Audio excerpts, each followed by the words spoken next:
എങ്ങനെ ഉണ്ടായിരുന്നു നിങ്ങളുടെ ഫ്രണ്ടിന്റെ കല്യാണം? അടിപൊളിയായിരുന്നു. നമ്മള് ഫുൾ ഗ്യാങ് ഉണ്ടായിരുന്നു.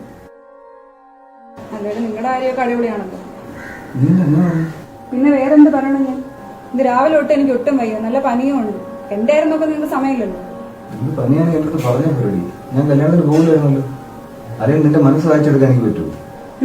ശരിയാ, എല്ലാ കാര്യം ഞാൻ അങ്ങോട്ടൊന്ന് പറയണല്ലോ. നിങ്ങൾക്ക് എന്നാ നോക്കാൻ സമയമില്ലല്ലോ, നിങ്ങൾ ഫുൾ ടൈം ബിസി അല്ലേ. അല്ല, എനിക്ക് മനസ്സിലാത്തോണ്ട് ചോദിക്കാം, നിങ്ങൾക്ക് നിങ്ങളുടെ ഫ്രണ്ട്സ് ആണ് വരുന്നതെങ്കിൽ അവരോട് തന്നെ പോയി താമസിച്ചാൽ പോയി, എന്തിനാ ഇങ്ങോട്ട് വരണത്? നീ എന്തൊക്കെയാടി പറയണേ?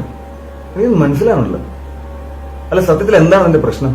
എനിക്കൊരു പ്രശ്നവും ഇല്ല, അല്ലേലും നിങ്ങളോടൊന്നും പറഞ്ഞിട്ടൊരു കാര്യവും ഇല്ല.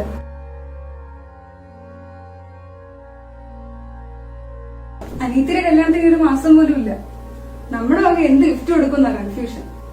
അമ്മയോട് ചോദിച്ചപ്പോ അമ്മ പറഞ്ഞ വല്ല ഗോൾഡോ വല്ല നെക്ലസോ വല്ലതും കൊടുക്കാനാ. നിങ്ങൾക്ക് വല്ല ഐഡിയ ഉണ്ടോ? ഞാൻ ആലോചിച്ചിട്ട് അവർക്ക് ഹണിമൂൺ പാക്കേജ് ഒരു സർപ്രൈസ് ആയിട്ട് കൊടുത്താലോ. അവർക്ക് ട്രാവൽ ചെയ്യാനൊക്കെ ഭയങ്കര ഇഷ്ടമാണ്. നിങ്ങൾ ഞാൻ പറഞ്ഞ വല്ലതും കേൾക്കണുണ്ടോ? ഞാൻ ഇത്രയും നേരം പറഞ്ഞത് തന്നെ കേട്ടോന്ന്. നീ എന്തോ പറഞ്ഞോണ്ടില്ല? ഒന്നുമില്ല. ഹലോ, രാജീവ് വന്നിരുന്നു. ഏത് രാജീവ്? നിനക്ക് എത്ര രാജീവിനെ അറിയാം? അപ്പുറത്തുള്ള രാജീവ്. അവൻ വന്ന് കുറച്ച് പൈസ തന്നിട്ട് പോയി. നീ അവന് കാശ് വല്ലതും കൊടുത്തായിരുന്നോ? ഓ, അതാ ഇന്നലെ വീട്ടിൽ വന്നിട്ട്. എനിക്കൊന്നും കേൾക്കണ്ട. അറ്റ്ലീസ്റ്റ് ഞാൻ പറയുന്നൊന്ന് കേക്ക്. നിങ്ങൾ പൈസ കൊടുക്കുകയോ വാങ്ങിയോ എന്താന്ന് വെച്ചാൽ നിന്റെ ഇഷ്ടം പോലെ ചെയ്യും.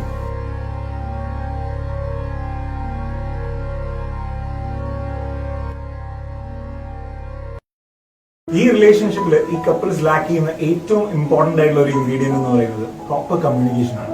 ഇതേ സിറ്റുവേഷൻ അവർ പ്രോപ്പർലി കമ്മ്യൂണിക്കേറ്റ് ചെയ്തിരുന്നെങ്കിൽ എങ്ങനെയാണെന്ന് നമുക്ക് നോക്കാം. എങ്ങനെ ഉണ്ടായിരുന്നു ഫ്രണ്ടിന്റെ കല്യാണം? കുഴപ്പമില്ലായിരുന്നു, അടിപൊളിയായിരുന്നു. ഫുൾ ഗ്യാങ് ഉണ്ടായിരുന്നു.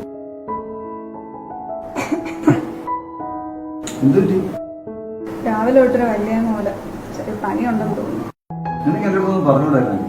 ഞാൻ കല്യാണത്തിന് പോകില്ലായിരുന്നല്ലോ. അത്രയ്ക്കൊന്നുമില്ല. ടാബ്ലറ്റ് കഴിച്ചിട്ടുണ്ടോ? നീ എന്തോ ചോദിച്ചു പിള്ളേർ പോലെ? നീ ഒന്നും കഴിച്ചില്ലല്ലോ. ഇരി, ഞാൻ കഴിക്കേണ്ടത്.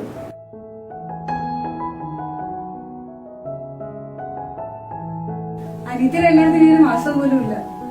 നമ്മുടെ വക എന്ത് ഗിഫ്റ്റ് കൊടുക്കുന്ന കൺഫ്യൂഷൻ. നിങ്ങൾക്ക് വല്ല ഐഡിയ ഉണ്ടോ?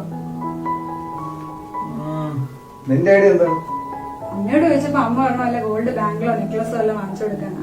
പക്ഷെ അവർക്ക് ഇഷ്ടം ട്രാവലിംഗ് ഒക്കെ. നമുക്ക് സർപ്രൈസ് ആയിട്ടുള്ള ഹണിമൂൺ പാക്കേജ് സെറ്റ് ആക്കിയല്ലോ.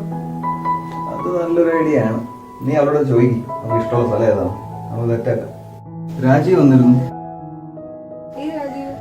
നിനക്ക് എത്ര രാജീവിനെ അറിയാം? അപ്പുറത്തുള്ള രാജീവ്. അവൻ കുറച്ച് പൈസ തന്നിട്ട് പോയി. നീ അവന് കാശ് വല്ലതും കൊടുത്തായിരുന്നു? ഓ, അതാ ഇന്നലെ വീട്ടിൽ വന്നിരുന്നു. അവന്റെ ഒട്ടും ക്യാഷ് ഇല്ലായിരുന്നു. അവന്റെ ATM കാർഡ് കംപ്ലൈന്റ് ആയി. സോ ഞാൻ കൊടുത്തു. ഓക്കെ, നീ നേരത്തെ വരുമോ? ആ, നോക്കാം. Okay, bye. Okay, bye. ഒരു റിലേഷൻഷിപ്പില് കമ്മ്യൂണിക്കേഷൻ എന്ന് പറയുന്നത് ലൈഫിന് ഓക്സിജൻ പോലെയാണ്. ആ ഓക്സിജൻ കിട്ടിയില്ലെങ്കിൽ ആ റിലേഷൻഷിപ്പ് തന്നെ ഇല്ലാതാകും. നിങ്ങളുടെ എക്സ്പെക്ടേഷൻസ് എല്ലാം നിങ്ങളുടെ പാർട്ട്ണറിന് അറിയാമെന്ന് ഒരിക്കലും അസ്യൂം ചെയ്യാതിരിക്കുക. അത് പ്രോപ്പർലി കമ്മ്യൂണിക്കേറ്റ് തന്നെ ചെയ്യുക. A relationship should be based on communication and not on assumptions. ഒരു പാർട്ട്ണർ ഏറ്റവും കൂടുതൽ ആഗ്രഹിക്കുന്നത് അവർക്ക് പറയാനുള്ളത് മനസ്സ് തുറന്ന് കേൾക്കുക എന്നതാണ്. മനസ്സ് തുറന്ന് കേൾക്കാൻ കൂടെ ഒരാളുണ്ടെന്ന് തോന്നൽ മാത്രം മതി അവരുടെ റിലേഷൻഷിപ്പിൽ കെയറും സ്നേഹവും എല്ലാം ഉണ്ടാവും. രണ്ട് വ്യക്തികൾ തമ്മിൽ മിസ്അണ്ടർസ്റ്റാൻഡിംഗ് ഏത് പോയിന്റിലും വരാം. ഒരേ സിറ്റുവേഷൻ രണ്ട് വ്യക്തികൾ നോക്കിക്കാണുന്ന രീതി എൻറ്റയർലി ഡിഫറെന്റ് ആയിരിക്കും. അതുകൊണ്ട് തന്നെ പ്രോപ്പർലി കമ്മ്യൂണിക്കേറ്റ് ചെയ്തില്ല എങ്കിൽ എന്തുകൊണ്ടാണ് പ്രശ്നമെന്ന് അറിയാതെ പോലും കപ്പിൾസ് തമ്മിൽ അകൽച്ച ഉണ്ടാവാൻ സാധ്യതയുണ്ട്. അതുകൊണ്ട് തീർച്ചയായും മനസ്സ് തുറന്ന് സംസാരിക്കും. Thank you.